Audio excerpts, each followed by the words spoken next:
अभी सब्सक्राइब करें हमारे चैनल को और साथ में बेल आइकन को भी दबाना ना भूलें।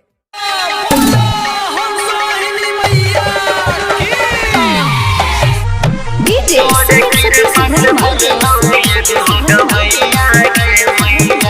आप सुन रहे हैं दीपक म्यूजिक इंटरटेनमेंट की प्रस्तुति। बीना मधुर बजेला तू ही छाही भागल खेबैया गे मैया। क्या नाम है आपका? दीपक।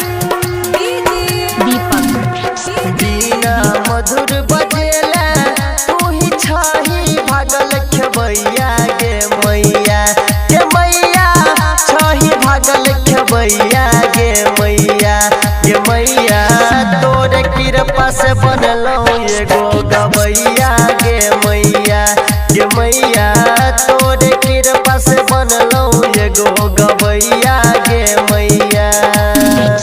बीना मधुर बजेला तू ही छाही भागल खेबैया गे मैया। गे मैया छाही भागल खेबैया गे मैया। गे मैया तोरे कृपा से बनलो एगो गवैया गे मैया। गे मैया तोरे कृपा से बनलो एगो गवैया गे मैया।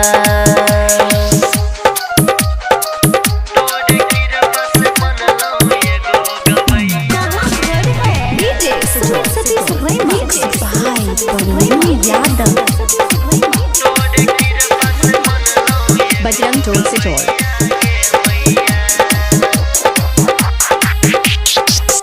बचपन के सपना रहे बनबै गवैया।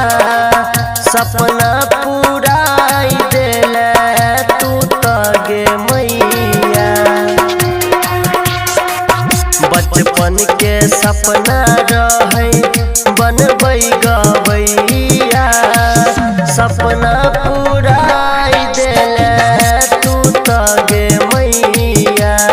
तोरे कारण हमर पूरा भेलै जीवन के नैया गे मैया। पूरा भेलै जीवन के नैया गे मैया। गे मैया तोरे कृपा से बनलो एगो गवैया गे मैया। गे मैया तोरे कृपा से बनलो एगो गवैया गे मैया।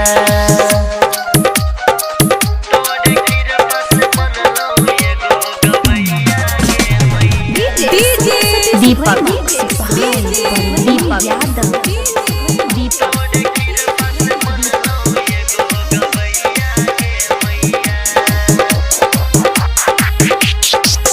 राइटर नीतीश गे मैया लिखो भजन गे। कौशिकवा कम रहिला के पूजौ चरण गे। राइटर नीतीश गे मैया लिखो भजन गे। करण कम रहिला के पूजौ चरण गे। दिल खुश सरबत सतेंदार गवैया गे मैया। गे मैया सतेंदार गवैया गे मैया। गे मैया तोरे कृपा से बनलो एगो गवैया गे मैया। गे मैया तोरे कृपा से बनलो एगो गवैया गे मैया। बीना मधुर बजेला तू ही छाही भागल खेबैया गे मैया। गे मैया छाही भागल खेबैया गे मैया। गे मैया तोरे कृपा से बनलो एगो गवैया गे मैया। गे मैया तोरे कृपा से बनलो